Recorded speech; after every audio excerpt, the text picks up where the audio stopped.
یک مادر می تواند 10 فرزند را در یک حجره خرد و کوچک به وایه رساند، اما 10 فرزند گاه نمی توانند یک مادری پیرشان را در خانه های وسیعشان جای دهند و نگاه و بینش را به عهده گیرند.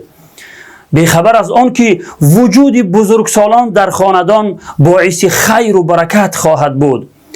در روایت ابن حبان و طبرانی در معجم الاوسط آمده است که جناب رسول الله صلی الله علیه و سلم می فرمایند برکت همراه بزرگسالانتان هست، یعنی وجود پدر و مادر پیر در خاندان و یا دیگر بزرگسالان در شهر و مملکت مایه خیر و برکت خواهد بود. پس احترام بزرگسالان را بجا آرید و وجود آنها را مایه خیر و برکت بدانید و هرگز از آنها بیزاری نکنید.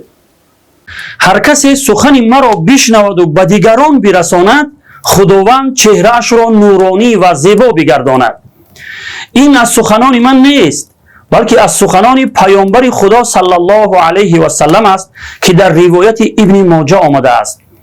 پس هر یکی شما می توانید مصداق این حدیث باشید، زیرا لایک ماندن شما باعث پهن شدن این گونه نوارهای اسلامی می شود.